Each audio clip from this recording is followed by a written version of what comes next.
No flash photography is allowed.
May I have your attention, please? No flash photography is allowed. Please take a moment to locate the exit nearest you, keeping in mind that the closest exit may be located behind you. In the event of an emergency, please follow the emergency exit signs and directions from Martin Center staff to safely exit the building. Thank you.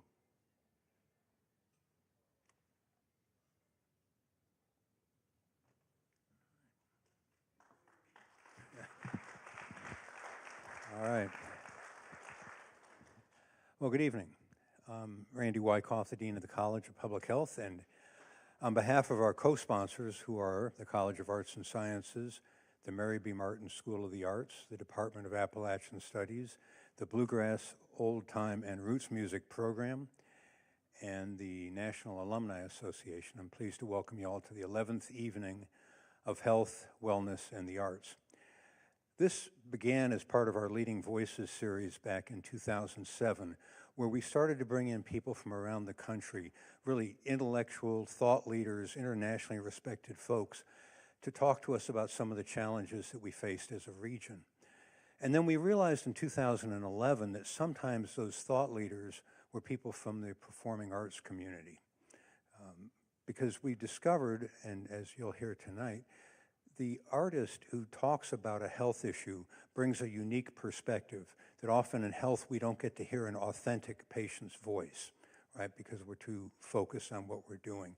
At the same time, it's helpful for the students in the arts because they get to understand how their life experiences can be expressed in an artistic form. So I'm really pleased to welcome you all here, and I'm going to turn this over to Dan Boner, who's going to introduce our speaker this evening, or not. Wants me to put this back, right? Sir. Have I been mentioned? Okay. We were back there messing around, sorry.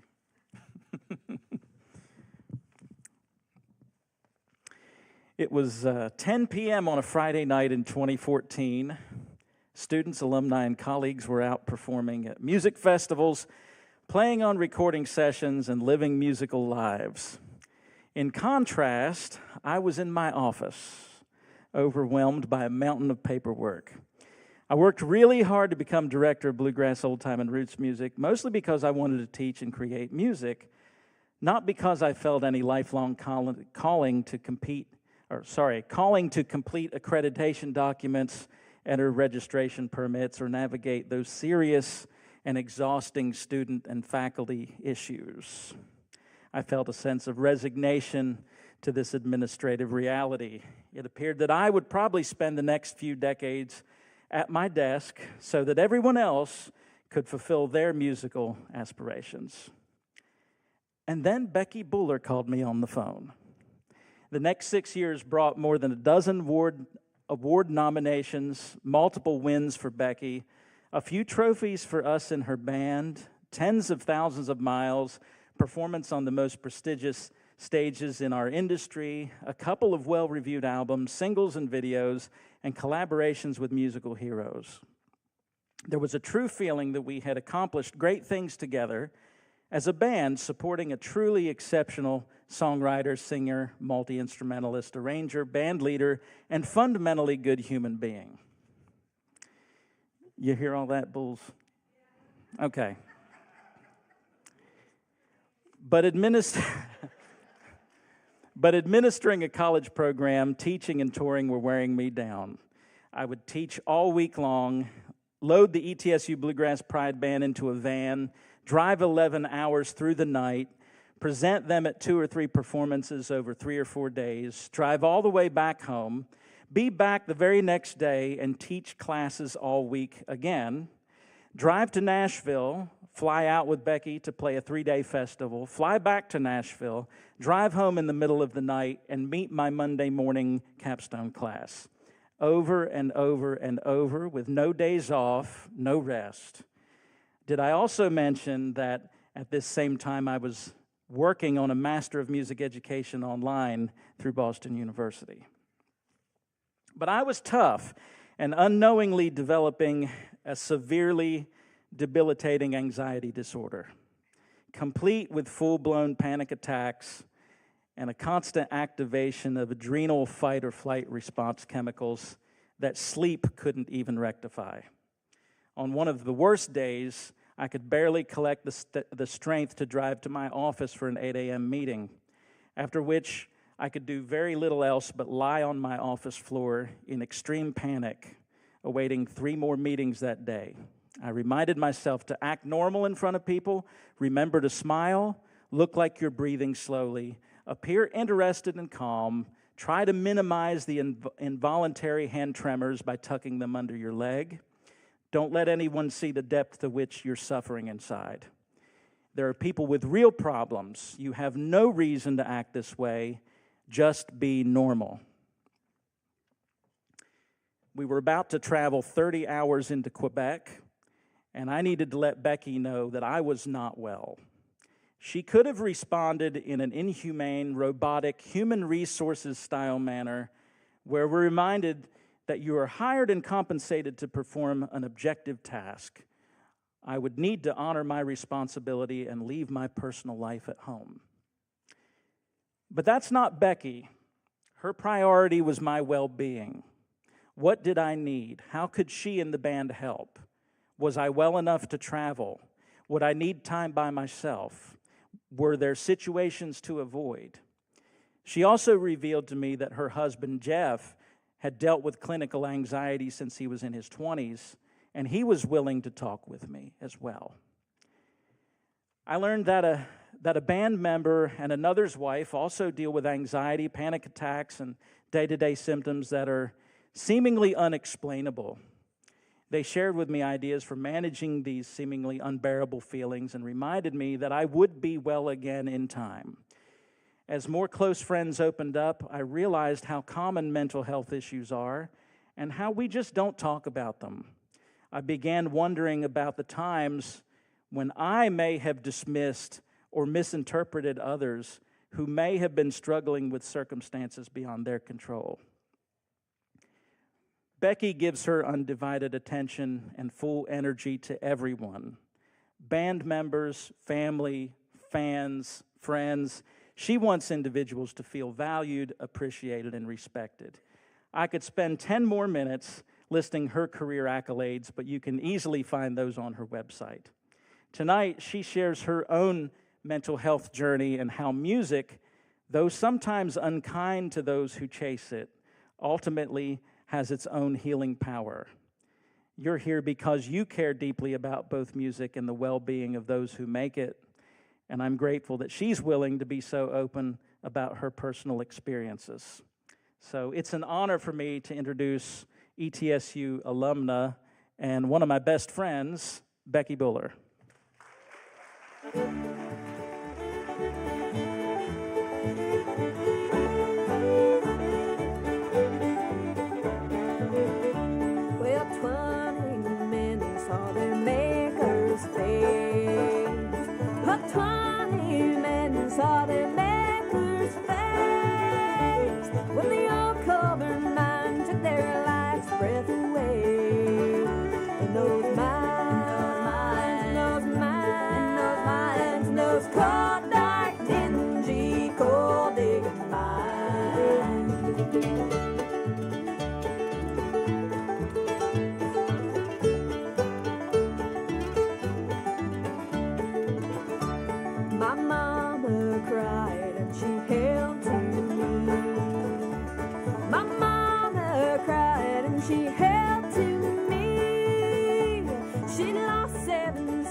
Good evening, everybody. Hey, give Dan a hand. That was amazing. Thank you, Dan. And thank you, Dan, for sharing your story, too. That song, I wrote that song in 97 while I was cataloging reel-to-reel tapes in the cold, dark, dingy, coal-digging archives of Appalachia, back when they were still in the basement of the old Sherrod Library, crawling with creepy camel crickets. It was the perfect work-study job for me, a shy, awkward, introverted, melancholy, dark Lutheran fresh off the boat from the bluegrass music hotbed of St. James, Minnesota. I've been part of the bluegrass community since my parents first heard the music at the Butterfield Threshing Bee in Butterfield, Minnesota, when I was 5 years old.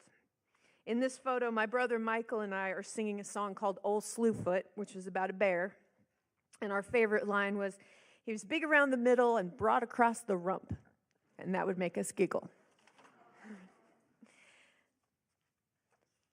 Fiddle chose me.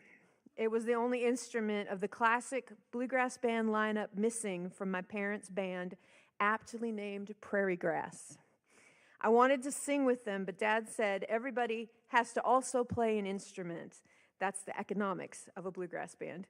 In middle school, I began writing songs which quickly became an outlet for my youthful angst, a safe haven, an avenue to express my faith, and a way for me to process the world around me.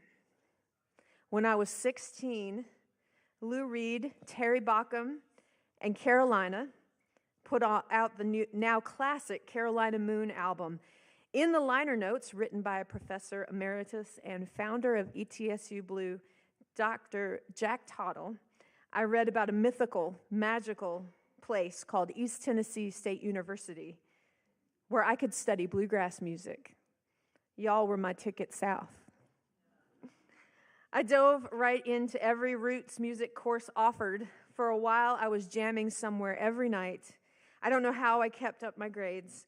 I played in several student ensembles, including the ETSU Bluegrass Pride Band, with which I performed at the Kennedy Center.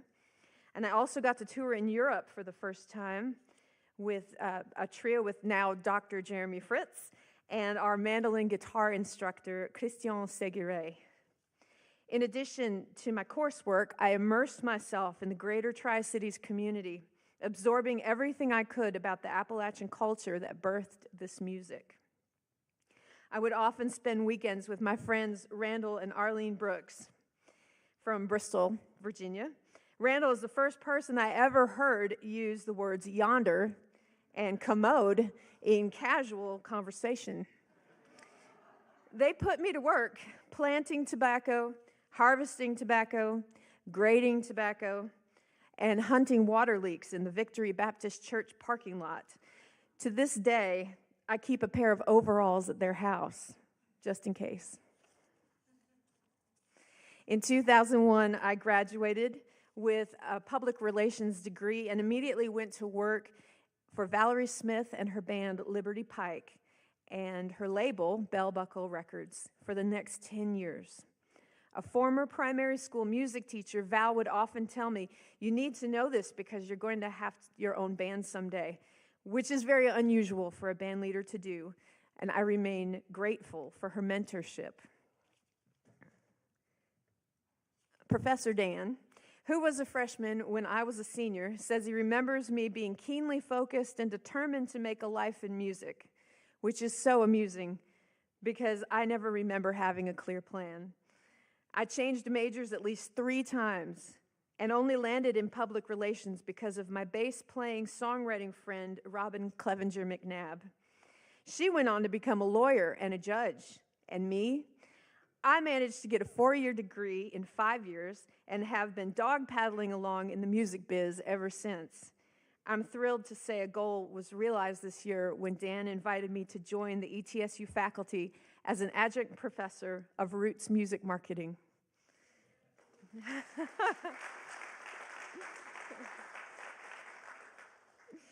I just loved bluegrass music, the traveling, and especially the songwriting.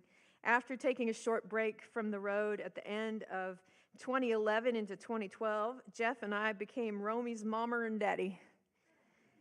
And then I spent 2 seasons with Darren and Brooke Aldridge, the Aldridges and Val and Professor Dan and so many other fantastic artists have recorded my songs through the years.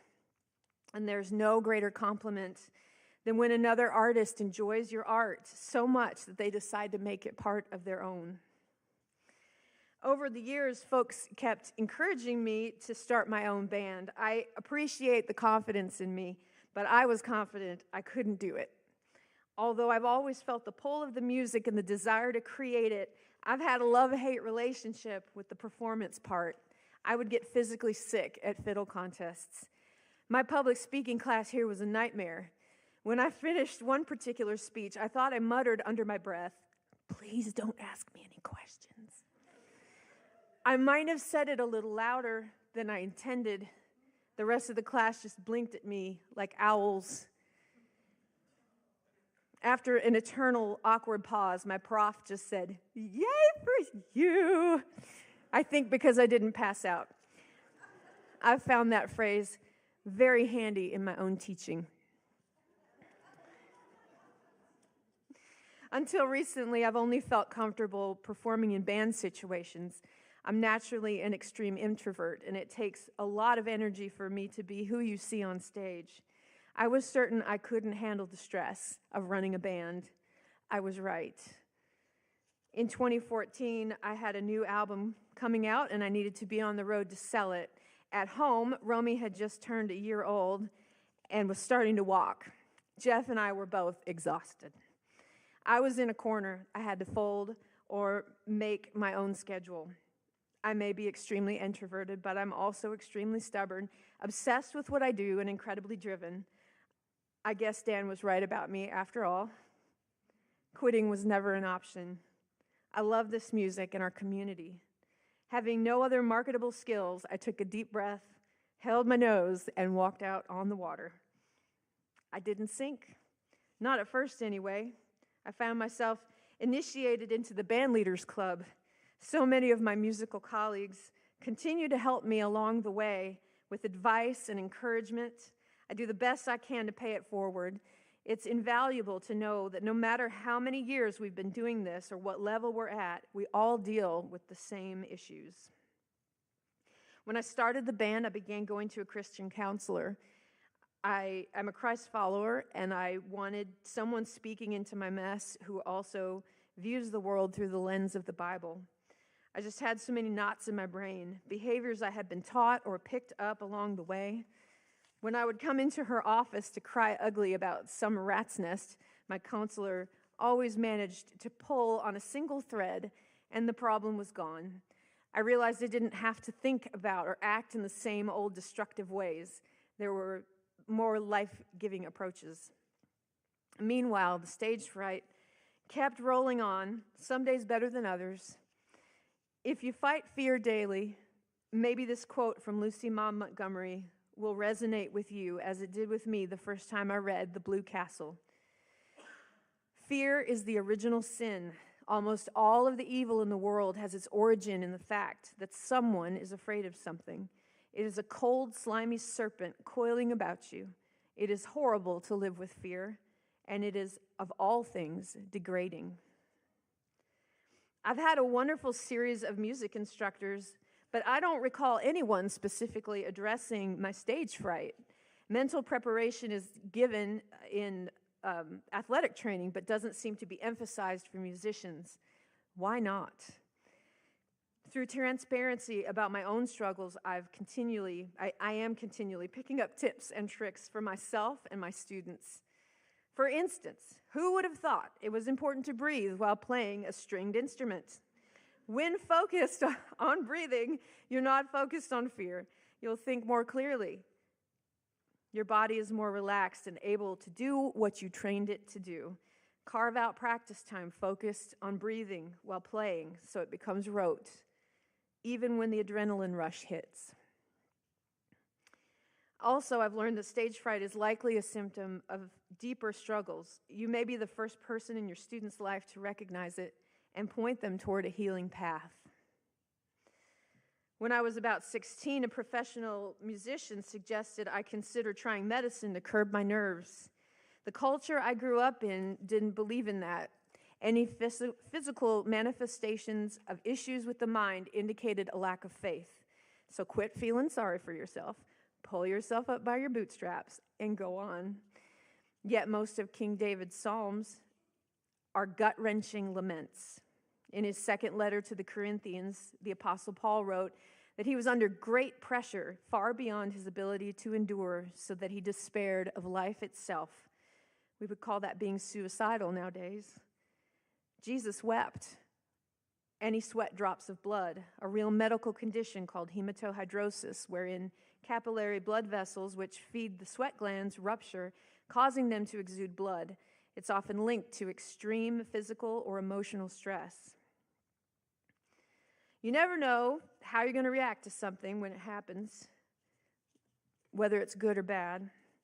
When I was presented with the 2016 International Bluegrass Music Association's Fiddler and Female Vocalist of the Year Awards, I was stunned.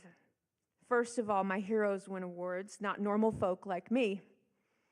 Secondly, why me for the first fiddle player nod? Why not Laurie Lewis, Alison Krauss, Deanie Richardson, or Tammy Rogers-King, who's from right here in the Tri-Cities area? I was also elated. We say awards don't mean anything, but we all know they do. We need those feathers and sequins to help us move forward. More bling equals bigger and better opportunities. Then my insecurity set in. I felt the heat of the spotlight on my fiddling and the need to earn that award. What if everybody found out I'm a phony? But I'm a real phony. After all, I wasn't a real fiddle player. Fiddle was a means to an end for me. I had always been more interested in how fiddle complements a song. I don't even know enough waltzes. I still don't buy, sell, trade, build, or fix fiddles. And I don't kill and skin rattlesnakes, which is something my husband says all real fiddlers do, like Mr. Billy Womack here, the fiddlin' barber of Woodbury, Tennessee, one of the inspirations behind the Barber's Fiddle, a song I wrote with Linda Dawson. The night of the 2016 awards show, while I was still in shock, Jeff pointed out to me that my favorite fiddle player, Stuart Duncan, has never won Female Vocalist of the Year. The Fiddler Award put me in with the first ladies of bluegrass. Every one of us the first to win in our respective instrumental categories at the IBMA Awards. Allison Brown on banjo, Missy Raines, who's on our artist in residence at ETSU Bluegrass Old Time and Roots Music this year, Missy Raines on bass, Sierra Hull on mandolin, and Molly Tuttle on the guitar. I'm so proud of our cut of Laurie Lewis's song Swept Away on Missy Raines' Royal Traveler album. I love each one of these gals, but I felt so unworthy to be there. Still, I was fighting for it, hanging in by my toenails as we performed at the IBMA Awards show, at the Red Hat Amphitheater in Raleigh, at Rocky Grass, Telluride, and the Country Music Hall of Fame. We were even Steve Martin's backing band on a run of shows with Martin Short, and we sang Sisters Are Doing It for Themselves at the 2019 Newport Folk Festival during a historic all-female Saturday night headline set curated by Brandy Carlisle and featuring the High Women Sheryl Crow, Linda Perry, and Dolly Parton, who hugged my baby. Oh, there's that.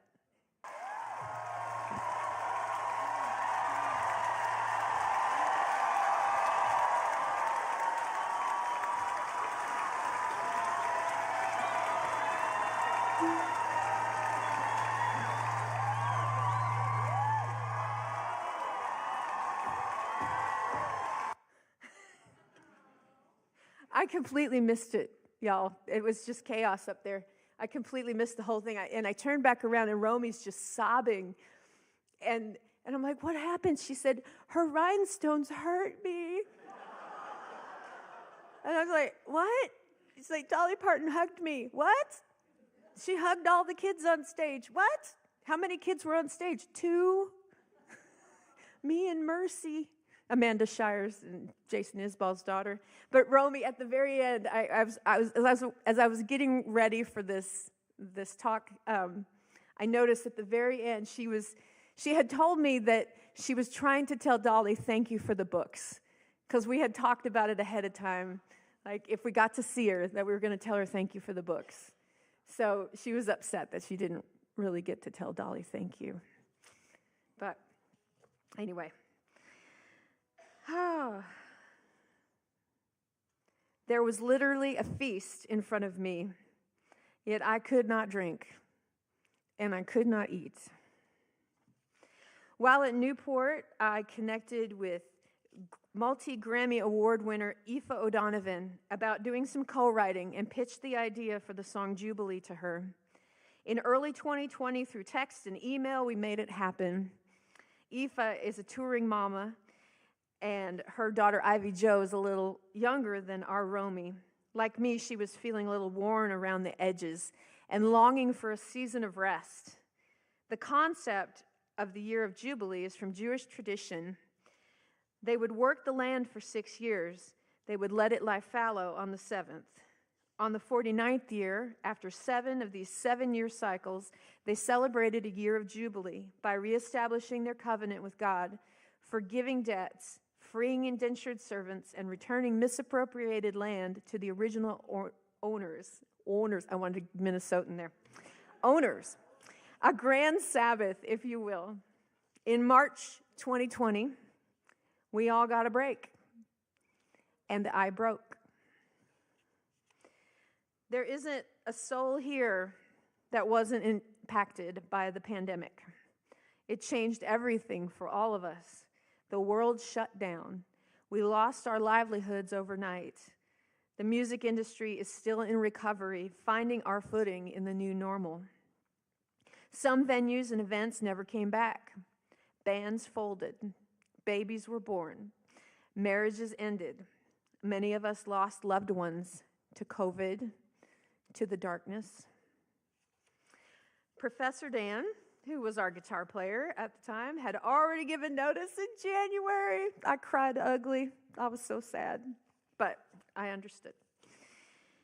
I ended up losing half of my band. Dark Shadow Recording, my label for the last 11 years, was about to release my Distance and Time album.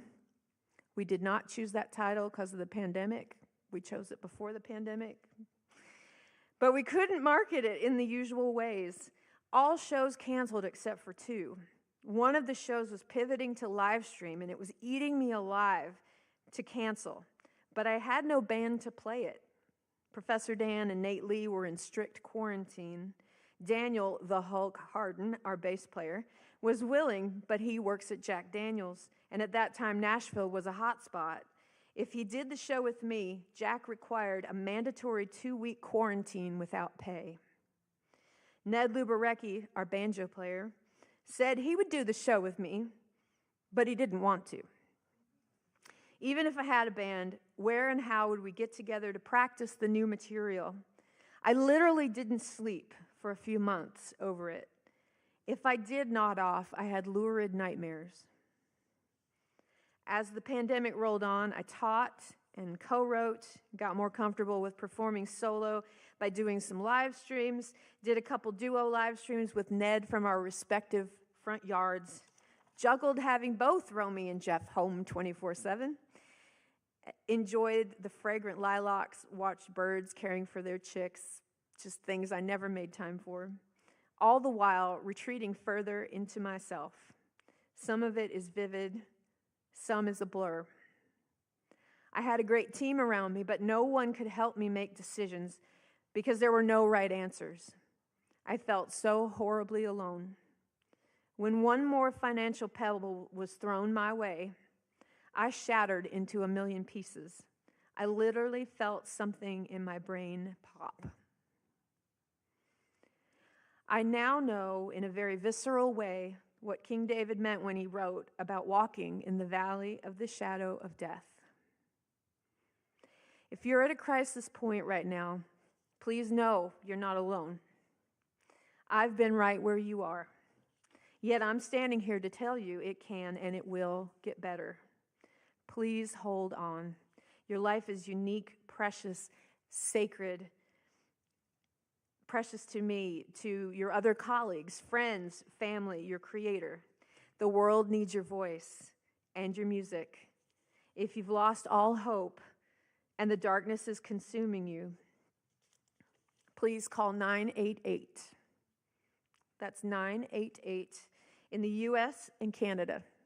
Someone would love to talk with you. If you don't feel comfortable making that call, at least reach out to a friend you trust.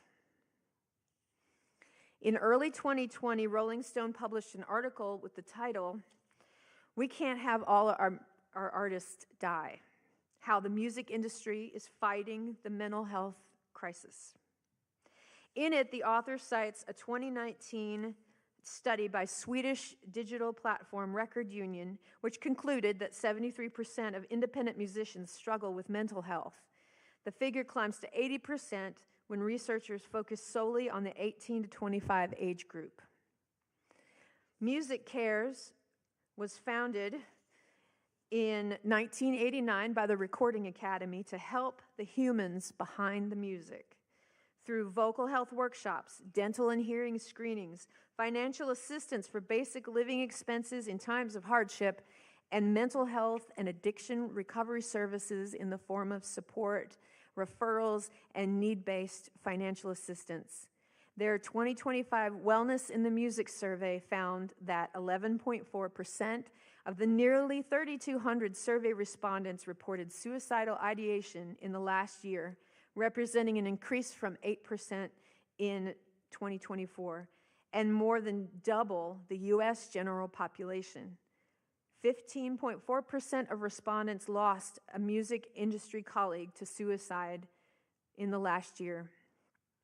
The financial instability, unpredictable hours, isolation, performance pressure, often toxic culture, and lack of self-care can quickly lead to a downward spiral. It's especially an epidemic in our creative community. Let's have a moment of silence for those we've lost to mental health struggles.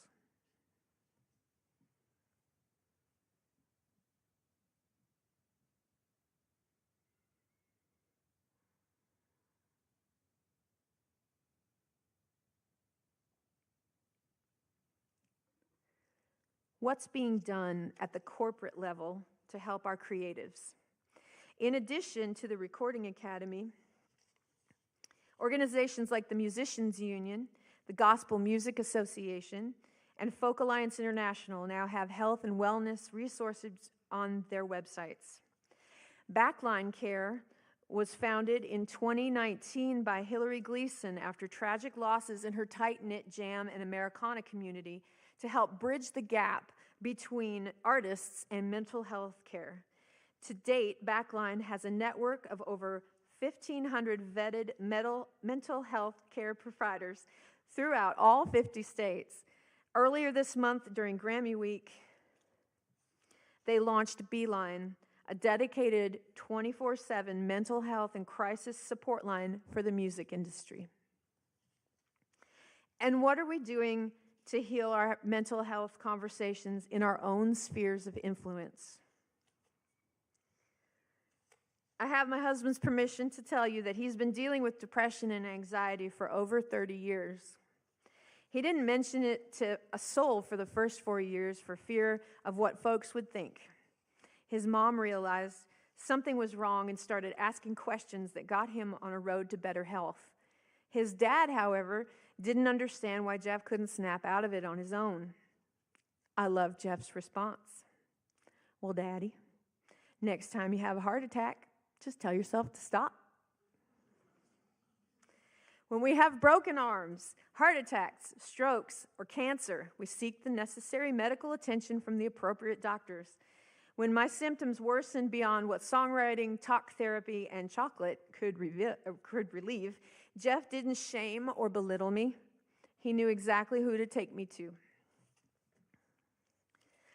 Meet Dr. David Holmes, one of the main reasons I'm still with you today. He told me to give him a year and we'd get this figured out. He was right, almost to the day. Dr. Dave is big on educating folks about brain chemistry. To that end, he recently started this YouTube channel stocked with short, practical videos to reach more people than he can help one-on-one at his office in Tullahoma, Tennessee. By the way, Dr. Dave is an accomplished jazz guitarist and singer, so he was very mindful of making sure any medication we tried didn't impede my dexterity or creativity. To the extent that my condition responds to medicine, it's a medical problem, not a mental problem. We need to change our perceptions of and collective conversations about mental health. We need to silence the shame and the stigma surrounding it so true healing can happen. Lives are at stake. We finally settled on a medication that helped me feel better and think clearly in the late summer of 2012. On September 2021. On September 3rd, we debuted on the Grand Ole Opry, and they filmed it for Circle TV. I felt like the prophet Jonah in the Bible, swallowed by this giant whale of depression and anxiety, only to be belched up on one of country music's biggest stages. It's always feast or famine, isn't it? In the video, I said, I've just been through so much to be here. Now you know what I meant by that. It took a few more months and bumps in the road for us to tweak the medication. Those of you who endured me during that window know who you are. Thank you again for your patience with me and your discretion. Fast forward to late 2022, when the Fresh Grass Foundation commissioned me to write a composed through piece for debut at their 2023 Bentonville, Arkansas Festival. That piece became the Jubilee Song Cycle. I'll be performing for you here in just a few minutes. The most personal album I've ever made. Younger versions of me hid herself away in her lyrics and would have never written these revealing songs, but I'm daily finding freedom in sharing my story. If doing so helps even one person out there, then my journey has not been in vain. My incredible band helped me arrange and record Jubilee live in a day and a half at the Porches 9 studio on the campus of Massachusetts Museum of Contemporary Art in North Adams. Stephen Mogen producing and Dave Cinco engineering. Aoife added her otherworldly voice to the title track, and Nicholas Tankersley of Lost Appalachia Trading Company in Fayetteville, West Virginia, created the very special thematic cover art. One of the things I love best about bluegrass music is how it resonates with people of all different walks of life, culture, and faith. I literally have friends from Canada, Europe, the Middle East, Asia, and Oceania because of this music, some of whom are in this room right now. I got to finish the video. Big finish. There. Big Herbert from Germany. Thank you, Mr. Monroe, for bringing us all together. I have no way of knowing what your particular faith tradition is, but I respect you for it. As I said before, I'm a Christ follower, and as such, I believe in the power of praying to the creator of the universe. For a long time now, I've been praying for our community. For those of you out there who are struggling to maintain good mental health, please know that I'm praying for you specifically. For your burden to be lifted, for you to be led to the help you need so you can in turn be light, life, hope, and healing. For those in your circle who are also suffering, if you'd like to talk to me directly about this, you can contact me through my website. And I'll end with this quote from Ian McLaren. Be kind. Everyone you meet is engaged in a great struggle. Thank you.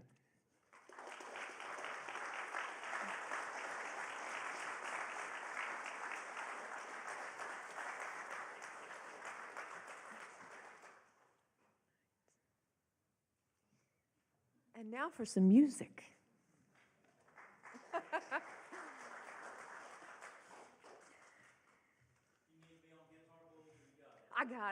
I got it. Thank you, though. I do appreciate it. I really appreciate it. No help wanted. Okay. It's a song. It's a song.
chasing a thread. It's flaxen and fine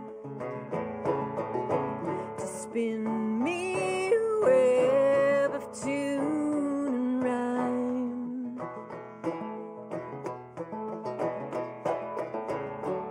Something that heals has a truth to impart,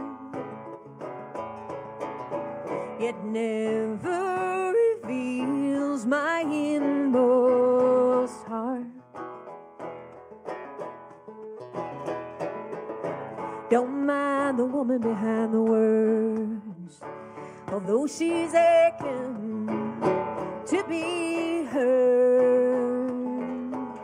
She's been told that she's absurd and second-rated. The woman behind the words, the woman behind the words.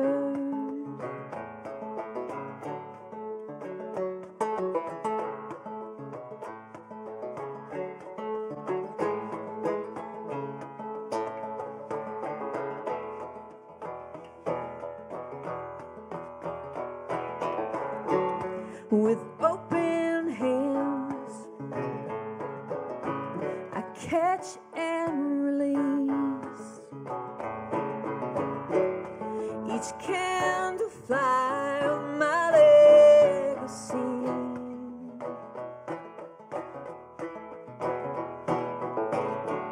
My thanks again to those who made the choice to take them all in and give these songs a voice. Just don't mind the woman behind the words, although she's aching to be heard.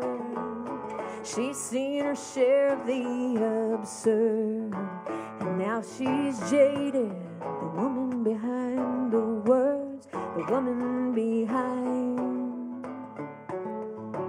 the words.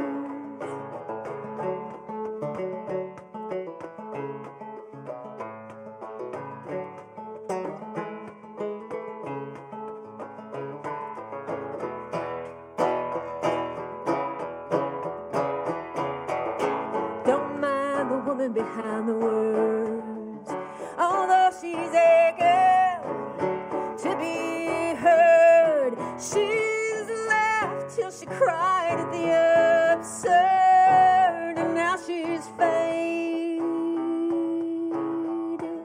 The woman behind the words.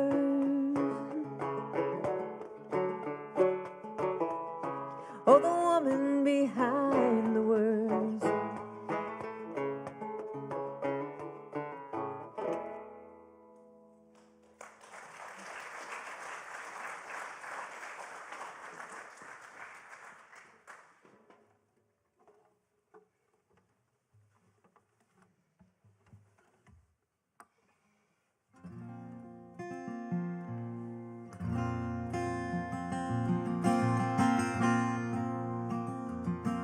Need a year of jubilee, no one holding back on me. I wish my mind would let me be. I need a year of jubilee.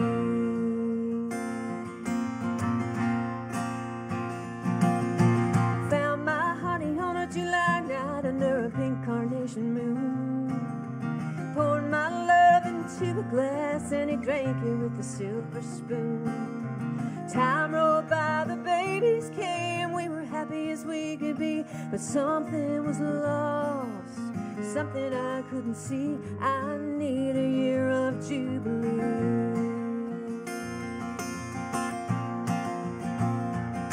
I want a life of letting go, to escape the undertow, for an easy ebb and flow. I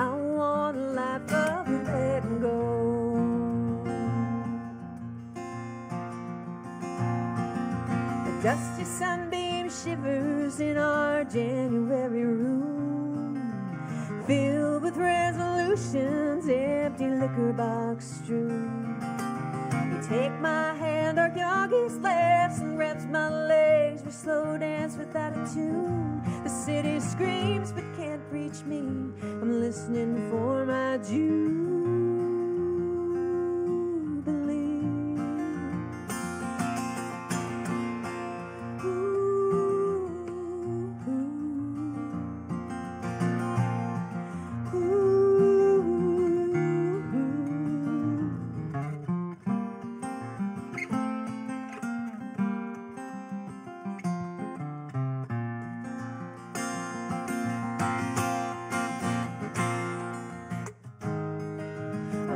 To the country,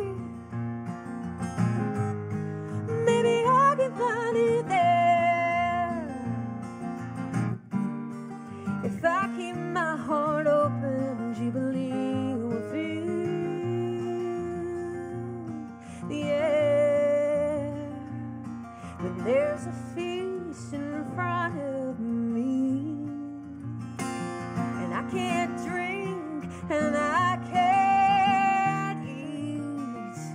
look beyond what I can see, and there's my Jubilee. I wish my mind would set me free. I need a year of Jubilee.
What's it gonna take here beyond the noise?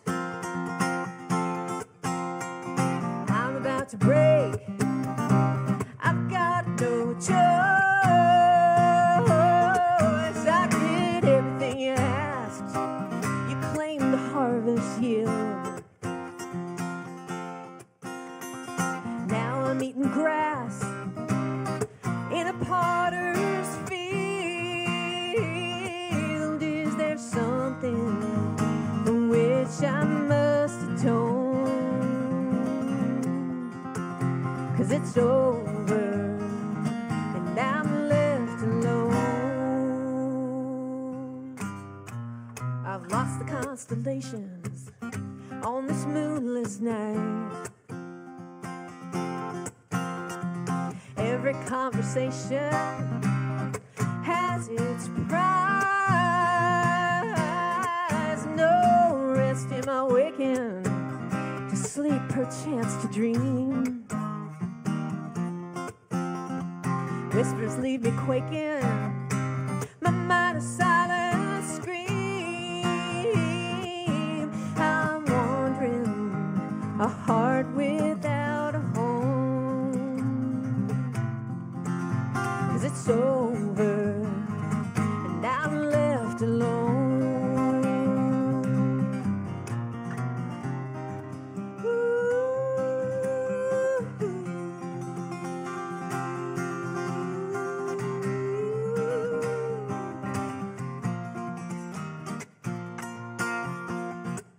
It would be better if I was laid beneath the stone.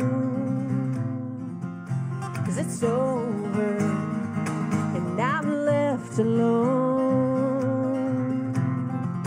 It would be better if I was laid beneath the stone. 'Cause it's over, and I'm left alone.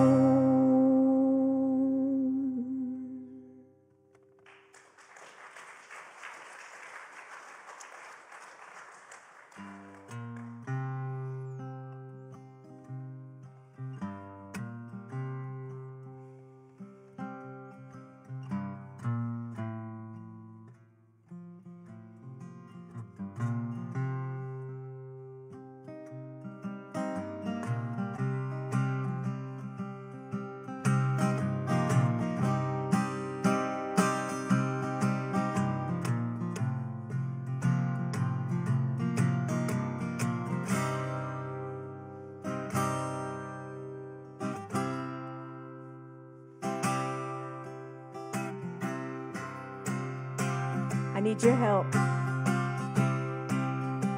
There's this fun little instrumental riff that the band normally does. It goes like this. I need your help singing it. Da-da-la-da-da-da-da, da-da-la-da-da-da-da, da-da-la-da-da-da-da, da-da-la-da-da-da-da, da-da-la-da-da-da. Perfect!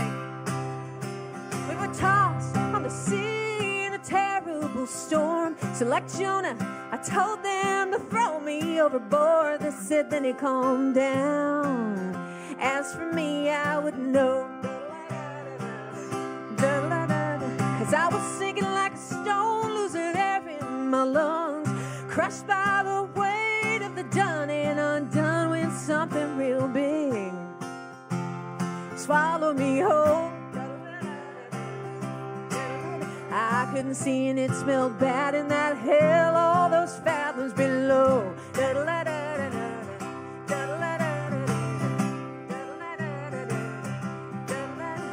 To the roots of the mountains looming over me, we dove for what seemed like eternity. I lay there in a tangle, my flesh had given up. But the Spirit said never, in a bold and reckless laugh, interceding in wordless groans on my behalf, till my mind cleared just a little, and a little was enough. I surrendered my attention to that all-consuming love.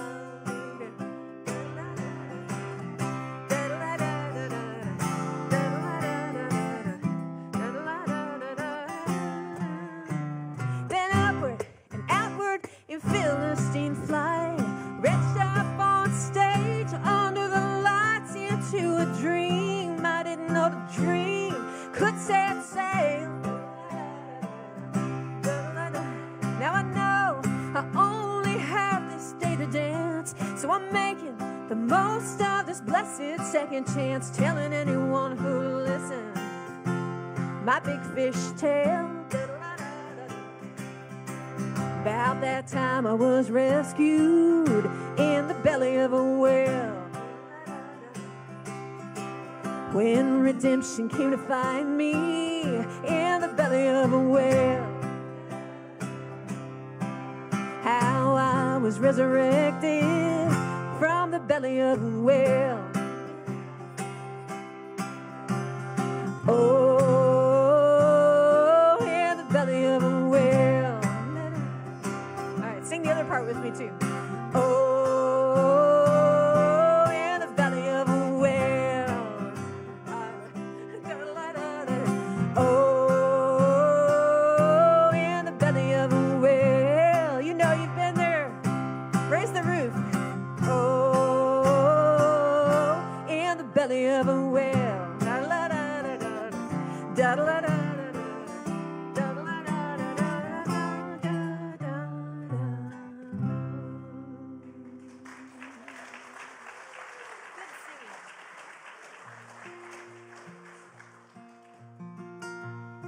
Nice singing, thank you. There came a year of jubilee, shook the ground under my feet. Gracious serendipity ransomed me. Won't waste this opportunity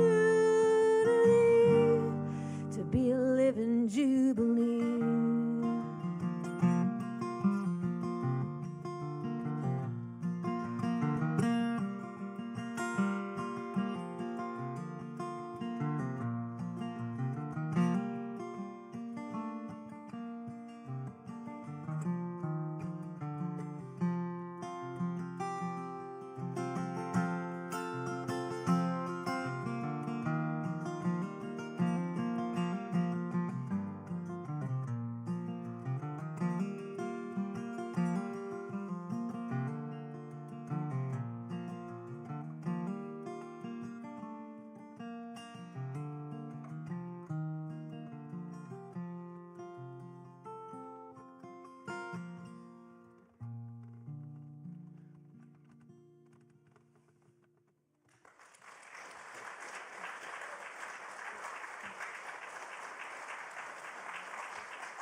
Y'all, one more time, Dr. Wyckoff.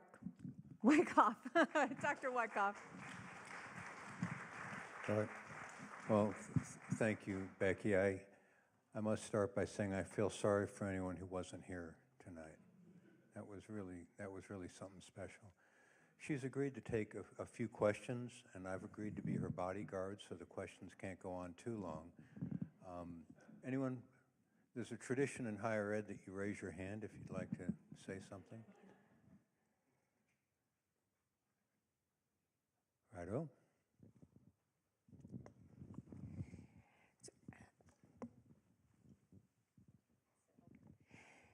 So I was just thinking about ETSU and your connection here and what you went through, and I appreciate your stories and you guys sharing. And I'm an alum. I went to ETSU. I was in the counseling program, and I was thinking about all the connections that are here to provide these services, to be protective, to provide some protective and maybe enhanced resiliency to our students that are in the Roots program or in any performance program, really. We have counseling. We've got substance use focused programs, because that's the other piece, right? We didn't even talk about that because that's not part of your story, but so much there. And I just wondered, some of your thoughts on, is that needed in the industry? Here we are, the leader in the Bluegrass Roots program in the nation and the world. Can we be the leader in this too? Is there a place for that? So just wanted to get your thoughts. Well, absolutely, and thank you for all that you're doing. And yeah, it's great. It's just so great that the resources that we have here on campus for students. And I would love to see more dialogue about this within our Bluegrass community. So I checked, as I was putting my presentation together, and to date, the International Bluegrass Music Association does not have a health and wellness resources page on their website. So that's something that I hope will be coming. But yeah, I think it would be wonderful to explore how ETSU and particularly the Bluegrass Old Time and Roots music program could be on the forefront of helping folks within our community and changing that dialogue and getting us talking about it in healthy ways. Great. Tony? Yeah, Becky, I can't wait to get home and listen to all your CDs. And as I was saying to you, you look amazing and you're doing something right. Could you comment on how sort of holistic living or integrated living makes all this difference? You mentioned sleep, for example. All these things are touch points. This is true, and I thank you very much. And I have not been getting enough sleep lately.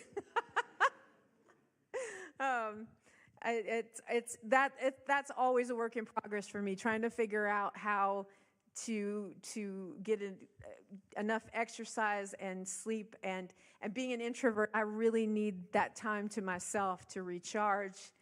And it's really hard to do with all the hats that I wear and all the things that I'm doing, and being a wife and a mother of an almost 13-year-old. So there's a lot going on there, and it's hard to keep a schedule when you like. Maybe I can keep the schedule for a week and then I'll head out on the road and it's just blown to pieces. So something I'm trying to work on in my mind when I go out for a weekend to play, it's kind of a vacation, and I need to think of it a little differently to be healthier, I think, physically, mentally, and spiritually,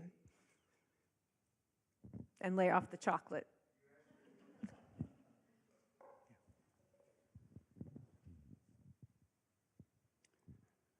Thank you for being here, your presentation, and for your music. I'm a former mental health professional, and in those institutions that I worked at, oftentimes we'd utilize music therapy, art therapy, and dance therapy. And just a suggestion, and perhaps the university can consider it if they already don't have it, an adjunct to supplement folks in the music program becoming certified as music therapist. And that goes along with the theater department for drama therapy or art therapy or dance therapy.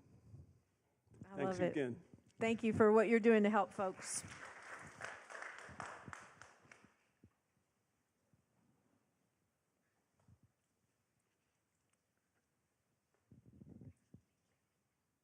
Again, thank you for being here and for all of your sharing in your story.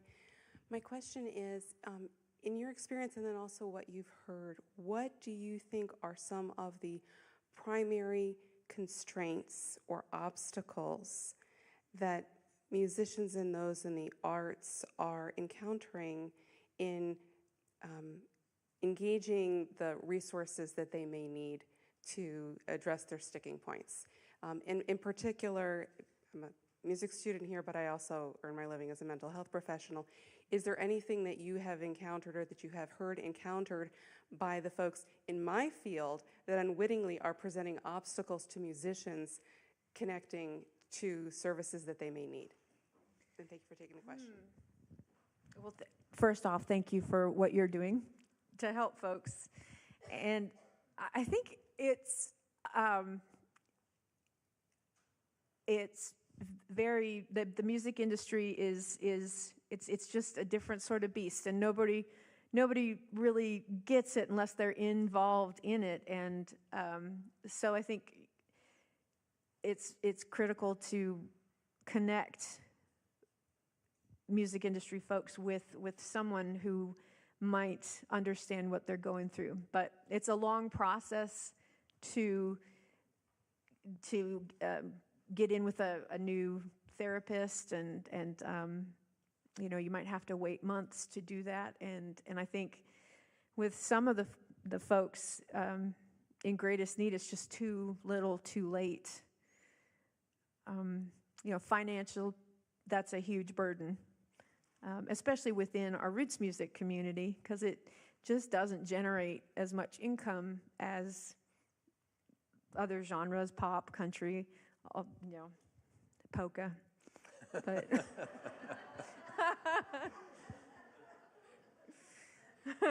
but yeah, it's especially within bluegrass music. You have to wear all the hats. You have to do all the things, and somehow maintain a normal life. And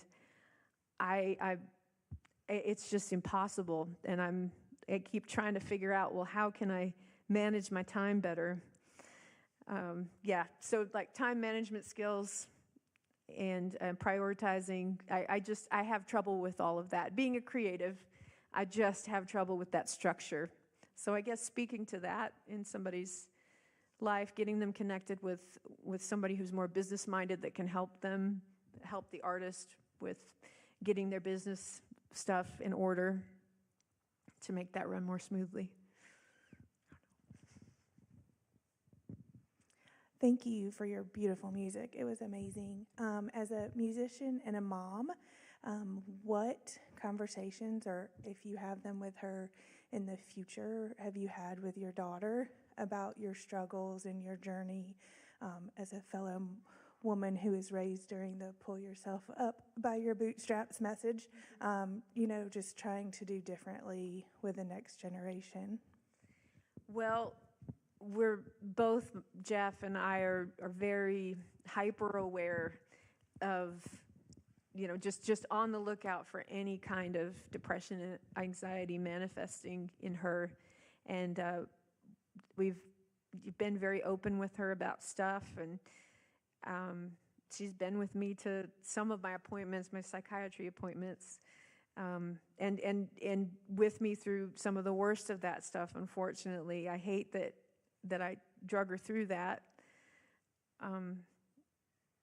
But yeah, we're just trying to be really open and keep the dialogue going and let her know that we understand and we will help her.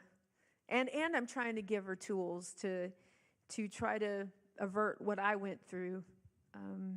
Of course, I mentioned being a Christ follower. So I'm trying to give her Bible verses and things to hold on to, for instance.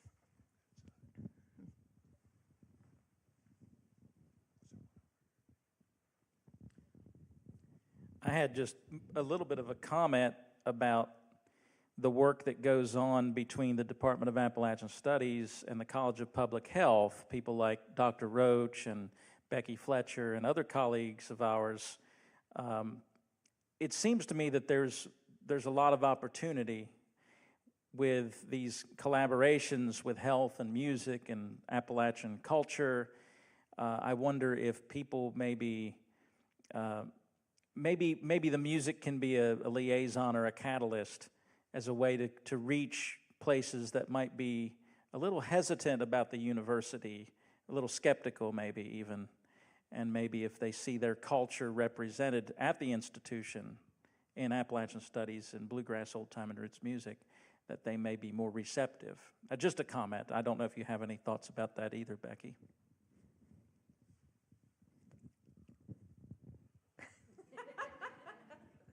Hey, you know what? If y'all don't know, the bluegrass, old time, and roots music is the first of its kind anywhere in the world, and now there are several of those programs around and about. Kobe University in Japan has an ensemble, for instance. But yeah, this is the granddaddy of them all. It's a very special program. It draws people from all over the world to study here. And I want to do everything I can to help raise awareness for the bluegrass program. It is definitely a very, very special thing that ETSU has that nobody else can do quite like ETSU can do it. Well, and thank you, Becky. And as I look around this room, I see people that I know well who have one foot on the health side and one foot on the music side. And I think we really need to continue this dialogue. I'm going to call an end to the event this evening. Becky, we do have some parting gifts for you. I wouldn't be a good MC without one. So I'll bring this over to you. You don't have to open it here because it might bite. Oh. Thank you. Another round of applause for Becky Buller.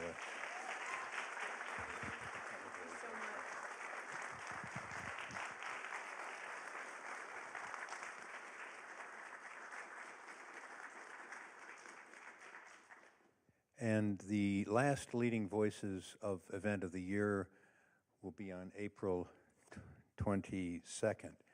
Senator Bill Frist will be our speaker.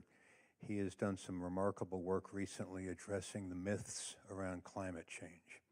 And I think it's something y'all would really appreciate. We'll let you know more about that as the day gets closer. Again, one more round of applause and we'll call it a night.